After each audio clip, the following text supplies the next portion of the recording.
So there's quite a few free apps you can get for your phone to give you a free dash cam. One I've been using is this Autoguard Dashcam black box, but there are many others and they're all quite similar.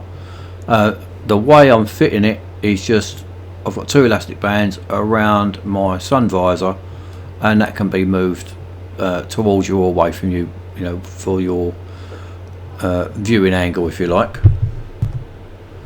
And I'll just show you a couple of clips where it's in sort of this position now, and then I'll move it forward, or no, actually pull it towards me a little bit, so I lift it up higher towards me, which will give I think a better view, but up to you.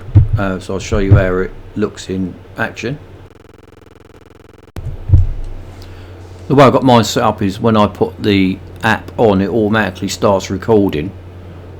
So the only time I ever really use this phone is for doing this, so it's obviously automatically recording now. It's going to fit it behind my two rubber bands that are already on the sun visor, and the view you get is going to be that.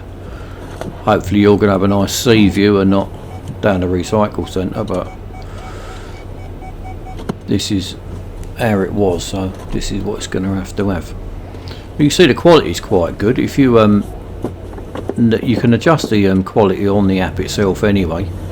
I think this is 720 this, but it is going to also depend on what phone you've got and stuff. This is being recorded on a Motorola Moto G, which is probably 3 or 4 years old now. I think there are settings where you can probably put it on to 1080 if you've got a better phone. But just for an app that is free, this is pretty good quality. I think it's stable enough behind the sun visor. There's a law here that came out about a year ago that you're not meant to have you can't have anything with a suction things on the windscreen, because it will block your view. I always drive with my sun visor down, I always have done, so this suits me quite nicely. If you're used to the sun visor up, maybe that wouldn't suit you so much, but we're all different how we drive, I suppose. So this is where the sun visor is at vertical, and then there's a roundabout in 10 seconds or 20 seconds maybe, and I'm going to actually move the sun visor towards me and up a little bit to give a slightly different view. That might would give you a bit more viewing area out of your window if you're out your windscreen, if you don't normally have the sun visor down like I do. Obviously there are other ways of fitting it, but I say that suction thing, you're not meant to put that on the windscreen anymore. But this is with a phone on the back, and I've got elastic bands the same sort of colour as my sun visor. You just don't notice it anyway. Not that you look at your sun visor anyway. You can see the car number plates.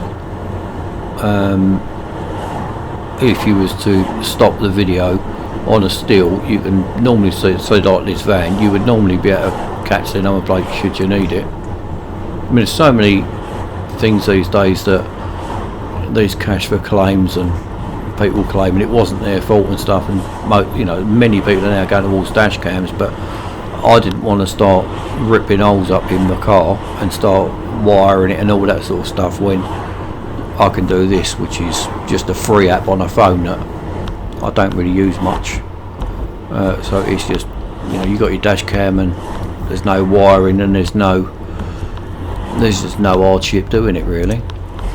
The way I've got mine set up is it records for 5 minutes at a time, and then another one starts, and then it will just keep going. And then supposedly once you run out of space, it then starts re-recording over the oldest ones. Don't know how true that is because I've never got to that stage.